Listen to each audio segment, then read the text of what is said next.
Hello दोस्तों, स्वागत है आपको अपने यूट्यूब चैनल पर। दोस्तों ये देखिए दोस्तों, क्लास नाइन्थ का क्लास 9 का साइंस का दोस्तों चैप्टर नंबर 1 है। ठीक है, हमारे आसपास के पदार्थ, मैटर इन आवर सराउंडिंग। ठीक है, ये क्लास 9 का ये चैप्टर 1 है। आज हम लोग इसका NCERT का ये दोस्तों है। पूरा चैप्टर यहाँ पर कंप्लीट करेंगे जल्दी में और पूरा समझते हुए चलेंगे। आइए शुरू करते हैं। देखिए दोस्तों, यहाँ पर कहा गया है, अपने चारों ओर नज़र दौड़ाने पर हमें विभिन्न प्रकार की वस्तुएं नज़र आती है, जिनका आकार, आकृति और बनावट अलग अलग होता है। इस विश्व में प्रत्येक वस्तु जिस सामग्री से बनी होती है उसे वैज्ञानिकों ने पदार्थ का नाम दिया है। तो एक चीज़ आपको पता चला कि जो चीज़ बना है उसको वैज्ञानिक पदार्थ बोलते हैं। जिस हवा में हम श्वास लेते हैं, जो भोजन हम खाते हैं, पत्थर, बादल, तारे, पौधे, पशु, यहाँ तक कि पानी की एक बूंद या रेत का एक कण, यह सभी पदार्थ हैं। ध्यान देने योग्य बात यह है कि ऊपर लिखी सभी वस्तुओं का द्रव्यमान होता है और यह कुछ स्थान यानी कि आयतन घेरती है। ठीक है, आगे आ जाते हैं नेक्स्ट पैराग्राफ में। प्राचीन काल से ही मनुष्य अपने आसपास के को समझने का प्रयास करता रहा है। भारत के प्राचीन दार्शनिकों ने पदार्थ को 5 मूल तत्वों में वर्गीकृत किया, जिसे पंच तत्व कहा गया।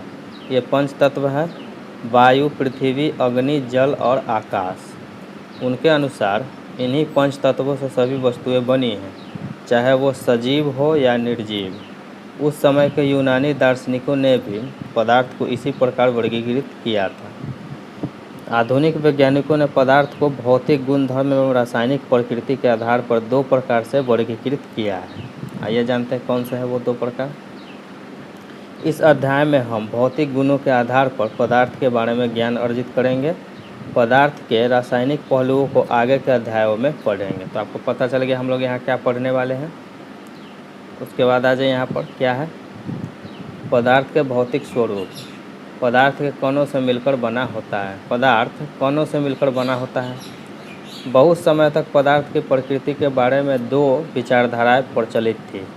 एक विचारधारा यह मानता था कि पदार्थ लकड़ी के टुकड़े की तरह सतत होते हैं, परंतु अन्य विचारधारा का मानना था कि पदार्थ रेत की तरह कणों से मिलकर बने हैं। आइए एक क्रियाकलाप के द्वारा स्वरूप से अब आइए आगे आते हैं। यहाँ पर देखिए दोस्तों, इन प्रश्नों को उत्तर पाने के लिए हमें विचार को स्वीकारना होगा कि ये सभी पदार्थ कणों से बने होते हैं। उपरोक्त क्रियाकलाप में चम्मच में रखी गई नमक और शर्करा अब पूरे पानी में घुल गई है, जैसा कि चित्र 1.1 में दर्शाया गया है। ठीक है, उसके बाद आ जाइए यहाँ पर देखिए दोस्तों, यहाँ पर कुछ इन्फॉर्मेशन दिया गया है कि अंतर्राष्ट्रीय मात्रक पद्धति के अनुसार आयतन का मात्रक 1 घन मीटर यानी मीटर क्यूब है। आयतन मापने का साधारण मात्रक लीटर है। 1 लीटर बराबर 1 डेसीमीटर क्यूब और 1 लीटर बराबर 1000 ml होता है और 1 मीटर बराबर 10⁻³ सेंटीमीटर क्यूब होता है। ये सब ध्यान में रखिएगा। आ जाइए आगे आते हैं। यहाँ पर देखिए, जल और नमक को घुलाने के लिए अति किए हैं, तो जल और नमक एक दूसरे से अच्छी तरह घुल जाते हैं। जब हम जल में नमक घोलते हैं तो नमक के कण जल के कणों के बीच रिक्त स्थानों में जाकर बैठ जाते हैं। उसके बाद आ जाए यहाँ पर हम लोग क्या करने वाले हैं, पदार्थ के कण कितने छोटे होते हैं ये जानते हैं। ये क्रियाकलाप है दोस्तों, पोटेशियम परमैंगनेट के 2-3 क्रिस्टल को 100 ml पानी में घोल लें। इस घोल से लगभग 10 ml घोल निकालकर उसे 90 ml जल में मिला दें। फिर इस उपरोक्त घोल से 10 ml जल में से 90 ml जल मिला दें।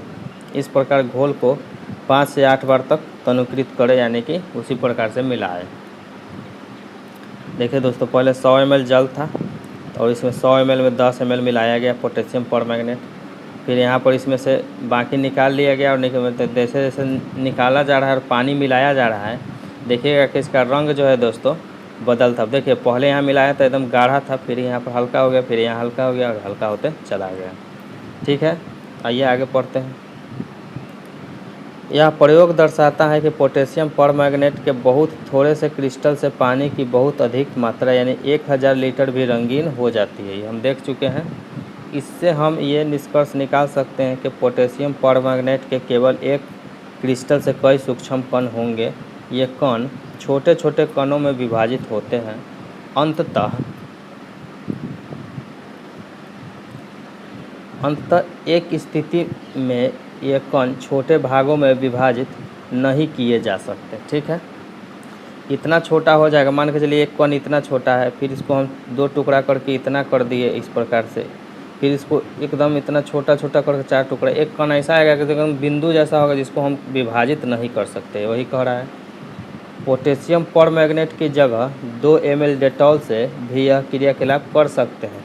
लगातार तनुकृत होने पर भी उसकी महक हमें मिलती रहती है। बात सही है। पदार्थ के कण बहुत छोटे होते हैं, इतने छोटे कि हम कल्पना भी नहीं कर सकते।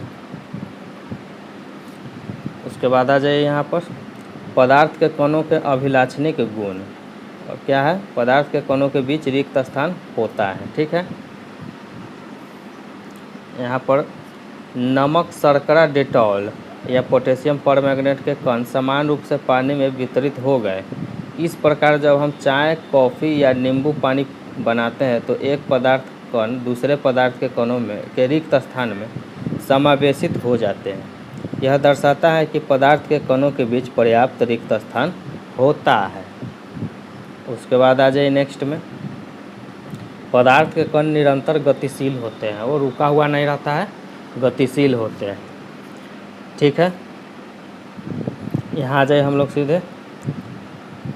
देखिए दोस्तों,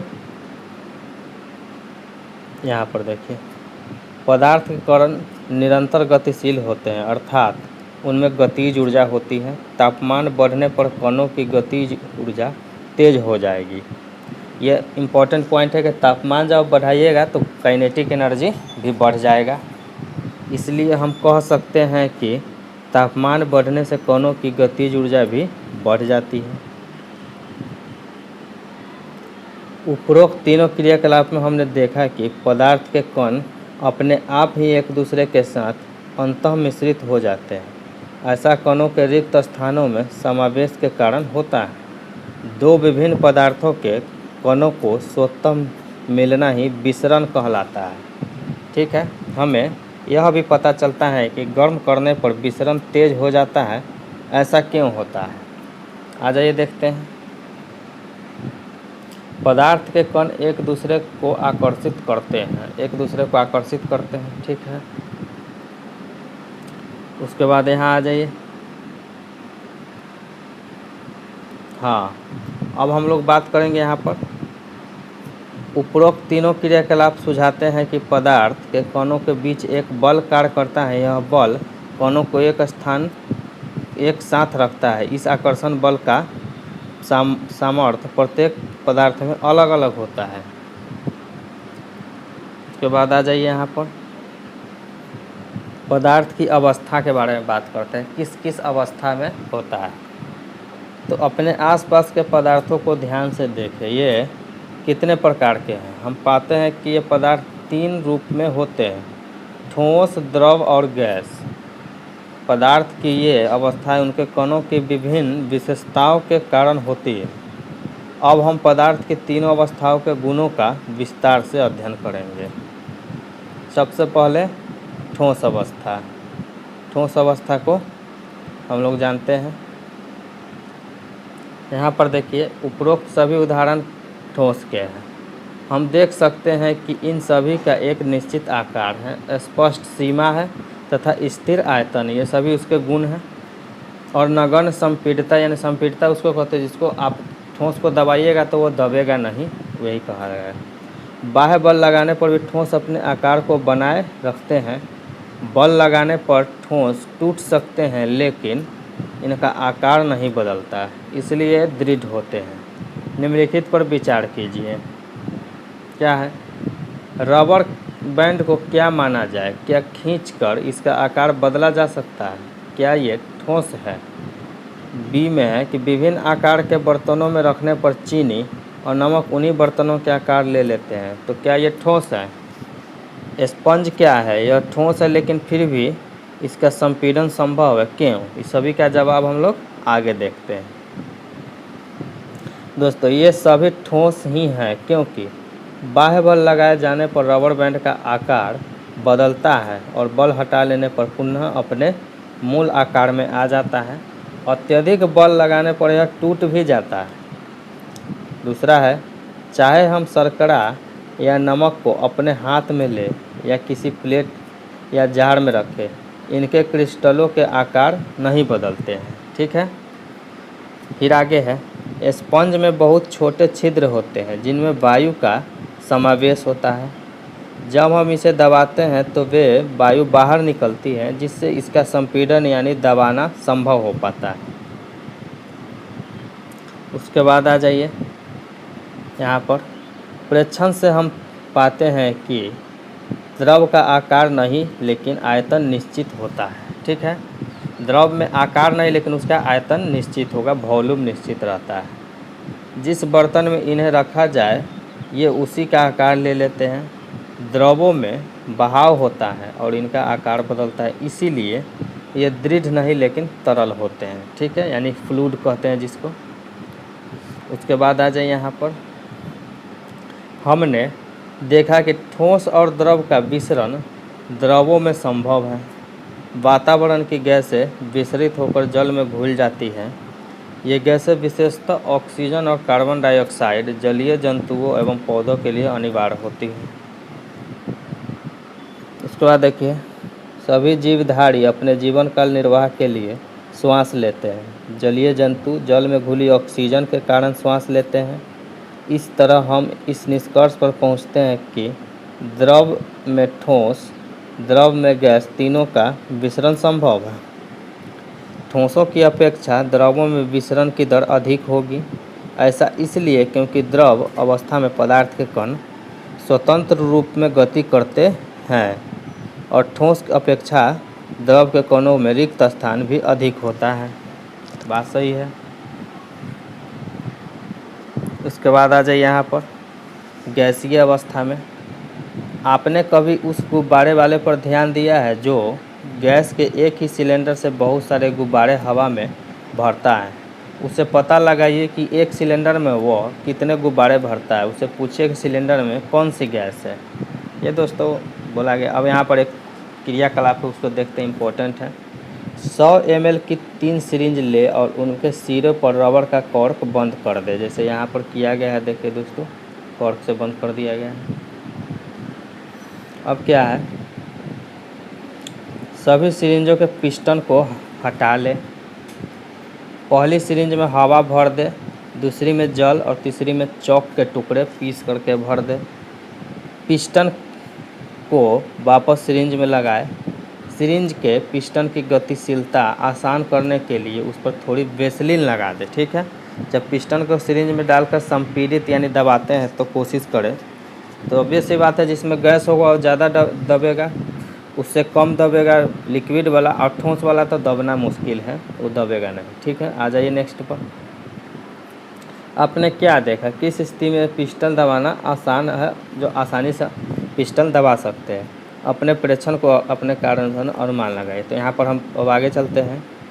हमने देखा कि ठोसों एवं द्रवों की तुलना में गैसों की संपीड़ितता यानी कंप्रेसिबिलिटी काफ़ी अधिक होती है।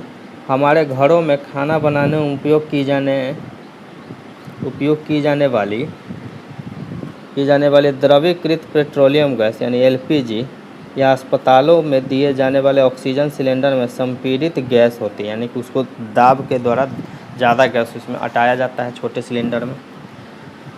आजकल वाहनों में ईंधन के रूप में संपीड़ित प्राकृतिक गैस यानी CNG का उपयोग होता है। संपीड़ितता काफ़ी अधिक होने के कारण गैस के अत्यधिक आयतन को एक कम आयतन वाले सिलेंडर में संपीड़ित किया जा सकता है एवं आसानी से एक स्थान से दूसरे स्थान तक भेजा जा सकता है। एक छोटा सा सिलेंडर में दोस्तों बहुत सारे गैस भर के हम एक स्थान से दूसरे स्थान पर बहुत सारे गैसों को भेज सकते हैं, यही कहा गया यहाँ पर। उसके बाद यहाँ आ जाइए, हमारी नाक तक पहुँचने वाली गंध से बिना रसोई में प्रवेश किए हम जान सकते हैं कि क्या पकाया जा रहा है।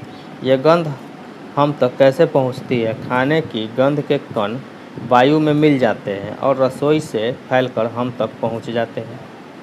यह गंध के कण और भी दूर जा सकते हैं। पके हुए गर्म खाने की महक हमारे पास तक कुछ ही क्षणों में पहुंच जाती है। इसकी तुलना ठोस एवं द्रवों के मिश्रण से करें।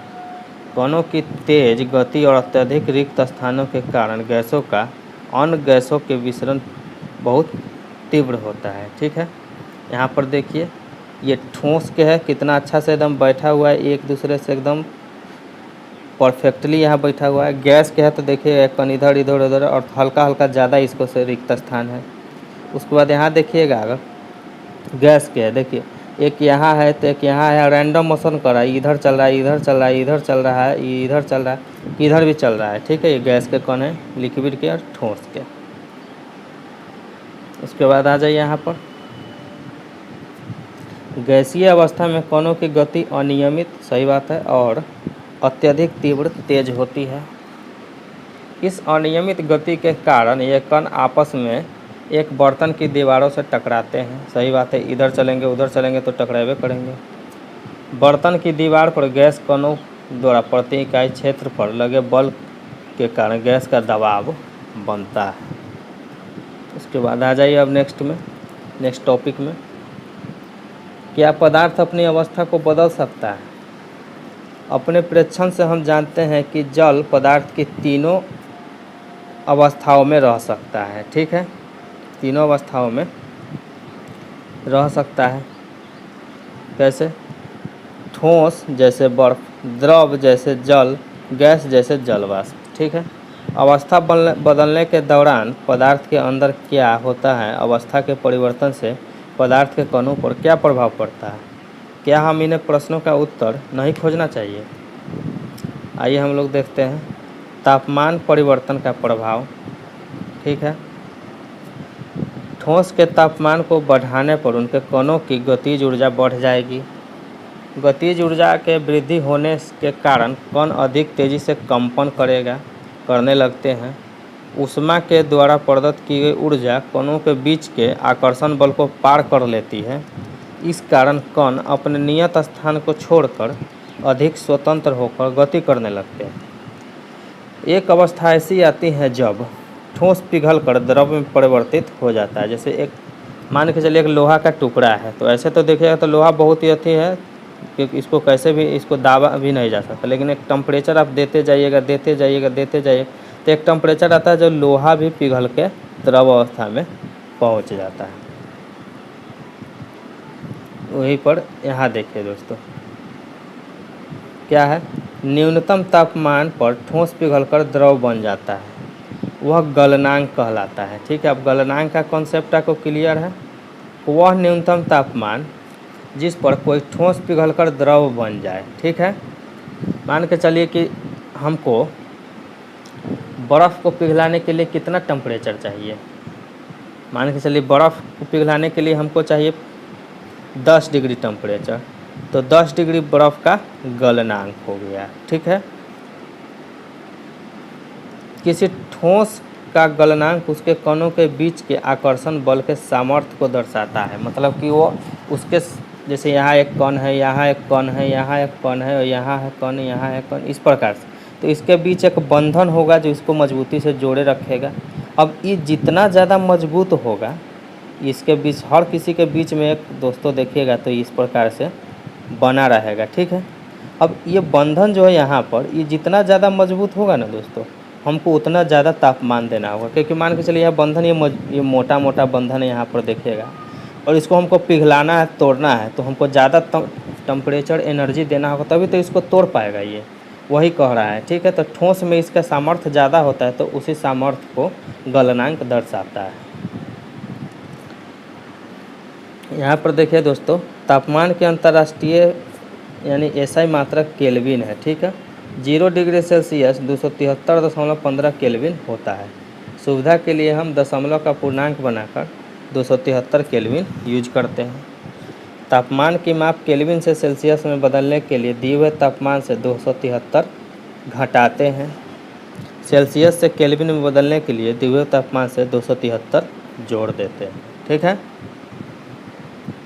मतलब कि क्या, 0 डिग्री सेल्सियस जो है बराबर है 273। ठीक है, तो हमको अगर मान के चलिए कि 1 डिग्री सेल्सियस है तो 1 में कितना 273 जोड़ देंगे तो हमको मिल जाएगा केल्विन में।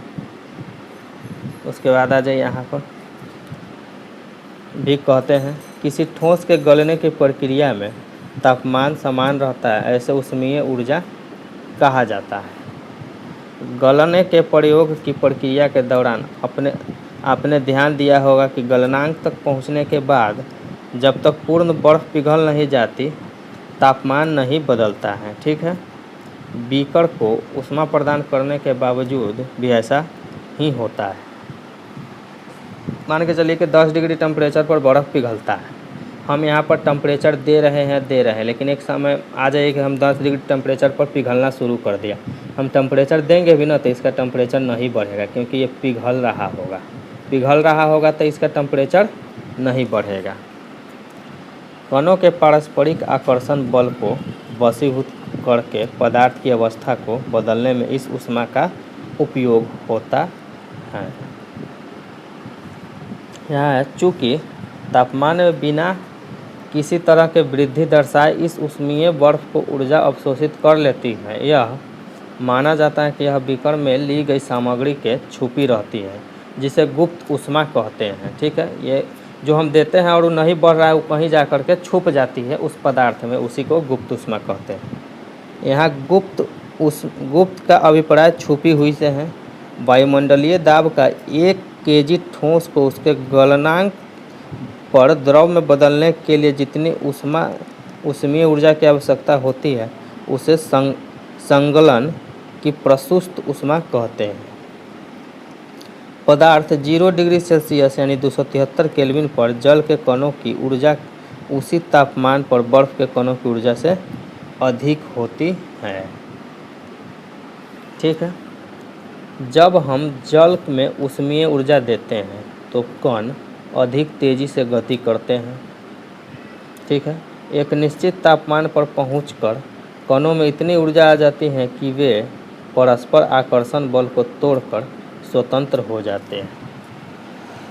इस तापमान पर द्रव गैस में बदलना शुरू हो जाता है। वायुमंडलीय दाब पर वह तापमान जिस पर द्रव उबलने लगता है उसे इसका क्वथनांक कहते हैं। क्वथनांक समष्टि गुण है। द्रव के सभी कणों को इतनी ऊर्जा मिल जाती है कि वे ऊष्मा में बदल जाते हैं। जल के लिए यह तापमान 373 केल्विन है दोस्तों। 100 डिग्री सेल्सियस यानी 273 प्लस 100 यानी 373 केल्विन हो गया। उसके बाद आ जाइए यहाँ पर, क्या आप वाष्पीकरण की गुप्त ऊष्मा को परिभाषित कर सकते हैं? इसे उसी तरह परिभाषित कीजिए जैसे हम संगलन की प्रसुस्त ऊष्मा को परिभाषित किए, यानी 373 केल्विन यानी 100 डिग्री सेल्सियस तापमान पर भाप अर्थात वाष्प के कणों में उसी तापमान पर पानी के कणों की अपेक्षा अधिक ऊर्जा होती है।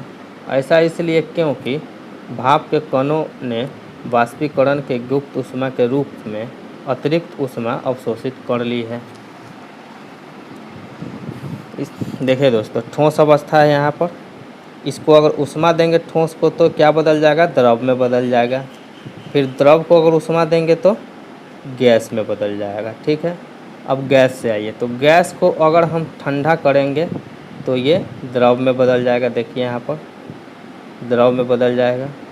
द्रव को अगर हम ठंडा करेंगे, शीतलता देंगे दोस्तों यहाँ पर, तो ये ठोस में बदल जाएगा। तो इस प्रकार से प्रक्रिया चलती रहती है। अतः हम यह कह सकते हैं कि तापमान बदलकर हम पदार्थ की एक अवस्था से दूसरी अवस्था में बदल सकते हैं। देखिए यहाँ पर हमने सीखा कि गर्म करने पर पदार्थ की अवस्था बदल जाती है। गर्म होने पर ये ठोस से द्रव और द्रव से गैस बन जाते हैं। लेकिन कुछ पदार्थ जो द्रव अवस्था में परिवर्तित हुए बिना ठोस अवस्था से सीधे गैस अवस्था में वापस ठोस में बदल जाते हैं। जैसे कि आगे आ जाइए,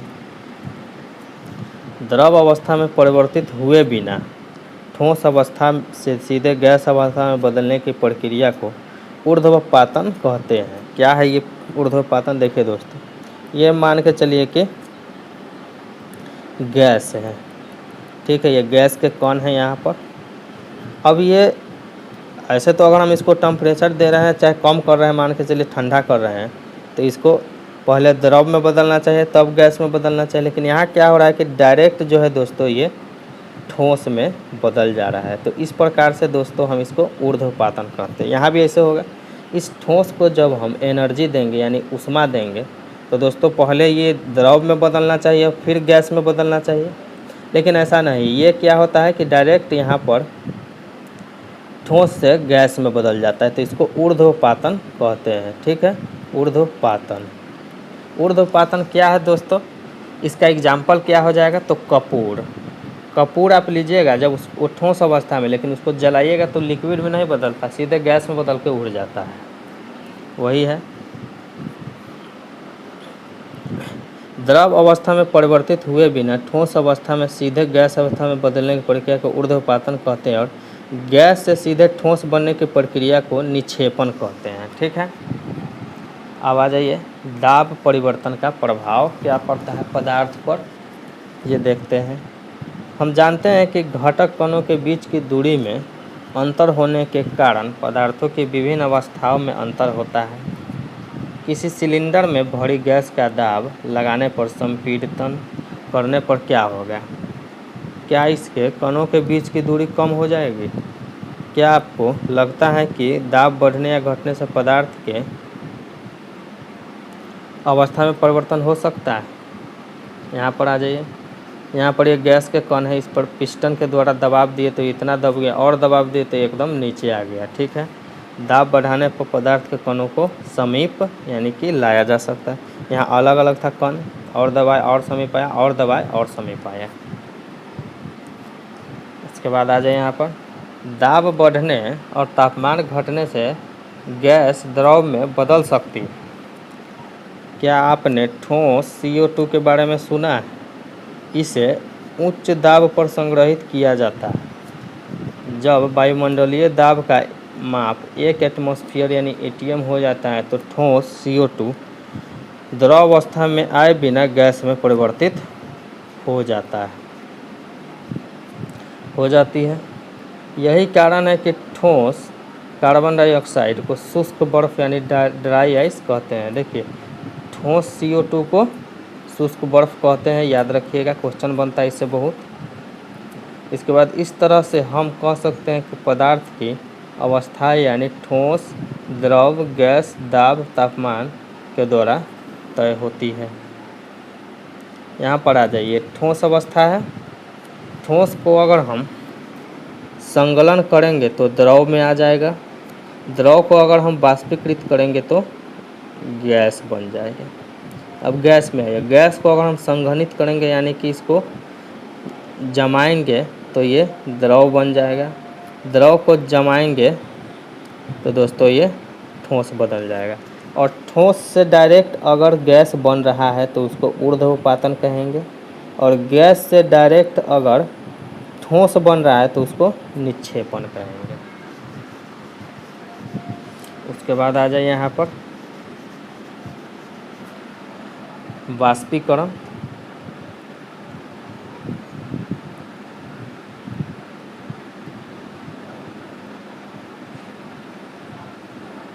यहाँ पर आ जाए दोस्तों वाष्पीकरण। पदार्थ की अवस्था बदलने के लिए सदैव ऊष्मा देना या दाब बदलना आवश्यक है। क्या अपने दैनिक जीवन से आप ऐसा कोई उदाहरण दे सकते हैं जिससे बिना क्वथनांक पर पहुँचे हुए क्या कोई द्रव वाष्प अवस्था में बदल जाता है? जल को खुला छोड़ देने पर वह धीरे धीरे वाष्प में परिवर्तित हो जाता है। उसके बाद गीले कपड़े सूख जाते हैं। इन दोनों उदाहरणों में जल का क्या हुआ? हम जानते हैं कि पदार्थ के कण हमेशा गतिशील होते हैं और कभी रुकते नहीं। एक निश्चित तापमान पर गैस, द्रव और ठोस के कणों में विभिन्न मात्रा में गतिज ऊर्जा होती है। द्रवों में सतह पर स्थित कणों के कुछ अंशों में इतनी गतिज ऊर्जा होती है कि वे एक दूसरे के कणों के आकर्षण बल में मुक्त हो जाते हैं। क्वथनांक से कम तापमान पर द्रव के वाष्प में परिवर्तित होने के इस प्रक्रिया को वाष्पीकरण कहते हैं। वाष्पीकरण को प्रभावित करने वाले कारक, क्या है वो कारक? आपने ध्यान दिया होगा कि वाष्पीकरण की दर निम्नलिखित के साथ बढ़ती है। सतह क्षेत्र बढ़ने पर हम जानते हैं कि वाष्पीकरण एक सतही प्रक्रिया है। सतही क्षेत्र बढ़ने पर वाष्पीकरण की दर भी बढ़ जाती है। जैसे कपड़े सुखाने के लिए हम उन्हें फैला देते हैं तो सतह बढ़ जाती है तो जल्दी सूख जाता है। तापमान में वृद्धि, तापमान बढ़ने पर अधिक कणों को पर्याप्त गतिज ऊर्जा मिलती है जिससे वे वाष्पीकृत हो जाते हैं। आर्द्रता में कमी, वायु में विद्यमान जल वाष्प की मात्रा को आर्द्रता कहते हैं। किसी निश्चित तापमान पर हमारे आसपास की वायु के एक निश्चित मात्रा में जल वाष्प होता है। जब वायु में जल कणों की मात्रा पहले से अधिक होती है तो वाष्पीकरण दर घट जाएगा। वायु की गति में वृद्धि, हम जानते हैं कि तेज वायु के कपड़े जल्दी सूख जाते हैं। वायु के तेज होने से जल वाष्प के कण वायु के साथ उड़ जाते हैं जिससे आसपास के जल वाष्प की मात्रा घट जाती है। वाष्पीकरण के कारण शीतलता कैसे होती है? खुले हुए बर्तन में रखे गए द्रव निरंतर वाष्पीकरण होता रहता है। वाष्पीकरण के कारण दौरान कम ऊर्जा को पुनः प्राप्त करने के लिए द्रव के कण आसपास के से ऊर्जा अवशोषित कर लेते हैं। इस तरह आसपास से ऊर्जा के अवशोषण के कारण शीतलता हो जाती है। जब आप एसीटोन यानी नाखून को पॉलिश हटाने वाले द्रव को अपने हथेली पर गिराते हैं तो क्या होता है? इसके कण आपके हथेली या उसके आसपास से ऊर्जा प्राप्त कर लेते हैं और वाष्पीकृत हो जाते हैं जिससे हथेली पर शीतलता महसूस होती है। तेज धूप वाले गर्म दिन के बाद लोग अपनी छत या खुले स्थान पर जल छिड़कते हैं क्योंकि ये जल के वाष्पीकरण के गुप्त ऊष्मा गर्म सतह को शीतल बनाती है। क्या आप वाष्पीकरण के कारण शीतल होने का उदाहरण दे सकते हैं? गर्मियों में हमें सूती कपड़े क्यों पहनने चाहिए? शारीरिक प्रक्रिया के कारण गर्मियों में हमें ज़्यादा पसीना आता है जिससे हमें शीतलता मिलती है। जैसे ये दोस्तों बाद में पढ़ेंगे, आ जाइए कि हम जानते हैं कि वाष्पीकरण के दौरान द्रव की सतह के कण हमारे शरीर आसपास से ऊर्जा प्राप्त करते हैं, वाष्प में बदल जाते हैं। वाष्पीकरण की प्रसुस्त ऊष्मा के बराबर ऊष्मीय ऊर्जा के हमारे शरीर के अवशोषित हो जाती है जिससे शरीर शीतल हो जाती है। चूँकि सूती कपड़ों में जल का अवशोषण अधिक होता है इसीलिए हमारा पसीना इसमें अवशोषित होकर वायुमंडल में आसानी से वाष्पीकृत हो जाता है। बर्फीले जल से भरे गिलास की बाहरी सतह पर जल की बूंदें क्यों नज़र आती है? किसी बर्तन में हम बर्फीला जल रखते हैं, जल्दी ही बर्तन की बाहरी सतह पर हमें जल की बूंदें नज़र आने लगेंगी। वायु में उपस्थित जल वाष्प की ऊर्जा ठंडे पानी के संपर्क में आकर कम हो जाती है और यह द्रव अवस्था में बदल जाती है जो हमें जल की बूंदों के रूप में नज़र आती है। ठीक है, तो दोस्तों यहाँ पर आपको हो गया चैप्टर पूरा कंप्लीट। ठीक है, आइए हम एक चीज़ टॉपिक हाँ ये बच गया है, ये करा देते हैं। देखिए, जब वैज्ञानिकों ने 5 पदार्थ अवस्थाओं की चर्चा कर रहे हैं तो बोस, आइंस्टाइन, कंडेंसेट और ठोस, द्रव, गैस और प्लाज्मा। तो दोस्तों यहाँ पर समझ लीजिए कि प्लाज्मा क्या होता है, बोस, आइंस्टाइन, कंडेंसेट क्या होता है। देखिए प्लाज्मा क्या है? इस अवस्था में कण अत्यधिक ऊर्जा वाले और अधिक उत्तेजित होते हैं, यानी कि ये बहुत गर्म होता है। ये कण आयनीकृत गैस के रूप में होता है, इतना गर्म होता है कि ये आयनीकृत गैस के रूप में होता है। फ्लोरोसेंट ट्यूब और नियॉन बल्ब में प्लाज्मा होता है। नियॉन बल्ब के अंदर नियॉन गैस और फ्लोरोसेंट ट्यूब के अंदर हीलियम या कोई और गैस होती है। विद्युत ऊर्जा प्रवाहित होने पर यह गैस आयनीकृत यानी आवेशित हो जाती है। आवेशित होने से ट्यूब या बल्ब के अंदर चमकीला प्लाज्मा तैयार होता है। गैस के स्वभाव के अनुसार इस प्लाज्मा में एक विशेष रंग की चमक होती है। प्लाज्मा के कारण सूर्य और तारों में भी चमक होती है। उच्च तापमान के कारण ही तारों में प्लाज्मा बनता है, उच्च तापमान होता है। उसके बाद बोस-आइंस्टाइन कंडेंसेट यानी सुपर ठंड है, एकदम ठंडा है, ठीक है। सन 1920 में भारतीय भौतिक वैज्ञानिक सत्येंद्र नाथ बोस ने पदार्थ के पांचवी अवस्था के लिए कुछ गणनाएं की थी। उन गणनाओं के आधार पर अल्बर्ट आइंस्टाइन ने पदार्थ की एक नई अवस्था की भविष्यवाणी की, जिसे बोस-आइंस्टाइन कंडेंसेट (BEC) कहा गया। सन 2001 में अमेरिका के एरिक ए कार्नेल, वुल्फगैंग कैटरले और कार्ल ई वेमन को बोस-आइंस्टाइन कंडेंसेट की अवस्था प्राप्त करने के लिए भौतिकी में नोबेल पुरस्कार से सम्मानित किया गया। सामान्य वायु के घनत्व के 1,00,000वें भाग जितने कम घनत्व वाले गैस को बहुत ही कम तापमान पर ठंडा करने से BEC तैयार होता है, ठीक है। ये रहे आपके एस.एन. बोस और ये अल्बर्ट आइंस्टाइन, ठीक है। तो हो गया दोस्तों आपका यहाँ पर चैप्टर कंप्लीट। मिलते हैं नेक्स्ट वीडियो में, तब तक के लिए धन्यवाद।